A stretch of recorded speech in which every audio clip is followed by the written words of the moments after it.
রাতের অন্ধকারে কুড়িয়ে পেলেন 20 লাখ টাকা। আজকের দিনে এমন খবর শুনলে অনেকেই হয়তো ধরে নিতেন টাকাগুলো আর কখনো মালিকের কাছে ফিরবে না। কিন্তু চট্টগ্রামের ফটিকছড়ির নাজিরহাট বাজারে ঘটেছে সম্পূর্ণ উল্টো একটি ঘটনা। বুধবার গভীর রাতে নাজিরহাট বাজার এলাকায় নিজের দায়িত্ব পালন করছিলেন নৈশ প্রহরী মোহাম্মদ নুরুল আলম। প্রতিদিনের মতোই বাজারের নিরাপত্তার দায়িত্বে ছিলেন তিনি। রাত যত গভীর হচ্ছিল বাজার ততই নিস্তব্ধ হয়ে উঠছিল।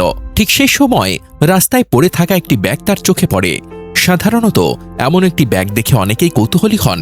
নুরুল আলমও ব্যাগটি খুলে দেখেন, কিন্তু ব্যাগ খুলে তিনি যা দেখলেন তা দেখে যে কেউ হতবাক হয়ে যেতেন। ভেতরে ছিল নগদ 20 লাখ টাকা।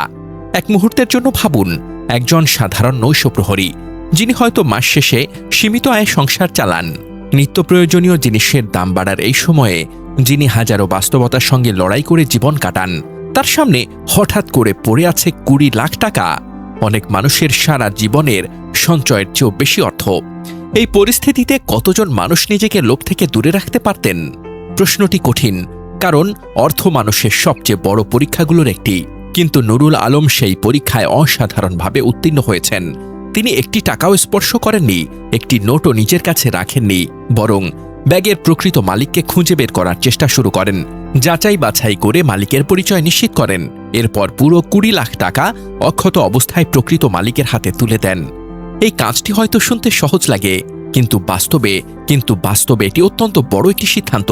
কারণ সততা তখনই প্রকৃত সততা হয়ে ওঠে যখন অসততার সুযোগ সামনে উপস্থিত থাকে। লোভ করার সুযোগ না থাকলে সৎ থাকা সহজ, কিন্তু 20 লাখ টাকা সামনে রেখে নিজেকে সংযত রাখা এবং মালিকের হাতে তা ফিরিয়ে দেওয়া সত্যি বিরল এক মানসিকতার পরিচয়। বর্তমান সময়ে আমরা প্রায়শই শুনি প্রতারণা, ছিনতাই, দুর্নীতি, অন্যের সম্পদ আত্মসাৎ, অসততার নানা গল্প। এসব খবরের ভিড়ে মানুষের ওপর আস্থা কমে যায়। মনে হয় ভালো মানুষ বুঝি আর নেই। কিন্তু নুরুল আলমের মতো মানুষেরা সেই ধারণাকে ভুল প্রমাণ করেন। তারা মনে করিয়ে দেন এখনও এমন মানুষ আছেন যারা অর্থের চেয়ে বিবেককে বড় মনে করেন, যারা মনে করেন অন্যের হক নিজের পকেটে তোলা কোনো অর্জন নয়। টাকার প্রকৃত মালিকও স্বাভাবিকভাবেই স্বস্তি ও কৃতজ্ঞতা প্রকাশ করেছেন। নাজিরহাট বাজারের মানুষ আজ নুরুল আলমকে নিয়ে গর্ব করছেন। ফটিকছড়ির বিভিন্ন মহলেও তার সততার গল্প ছড়িয়ে পড়েছে। অনেকেই বলছেন এই মানুষটির কাজ শুধু প্রশংসার নয়, সম্মানেরও দাবিদার। কারণ তিনি শুধু টাকা ফেরত দেননি, তিনি সমাজকে একটি শিক্ষা দিয়েছেন। তিনি দেখিয়েছেন সততা এখনো মরে যায়নি। সত্যি বলতে 20 লাখ টাকা কুড়িয়ে পাওয়ার চেয়ে 20 লাখ টাকা ফিরিয়ে দেওয়া অনেক বড় ঘটনা। কারণ টাকা অনেকের কাছেই থাকে, কিন্তু এমন চরিত্র, এমন নৈতিকতা এবং এমন বিবেক সবার মধ্যে থাকে না। এই সময় নুরুল আলমের মতো মানুষ সত্যি বিরল। তাদের কারণেই এখনো সমাজে বিশ্বাস টিকে আছে।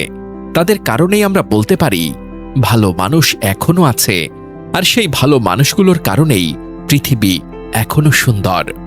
নৈশ প্রহরী মোহাম্মদ নুরুল আলমের প্রতি রইল আন্তরিক শ্রদ্ধা ও অভিনন্দন। তার সততার এই দৃষ্টান্ত দীর্ঘদিন মানুষের মুখে মুখে উচ্চারিত হবে।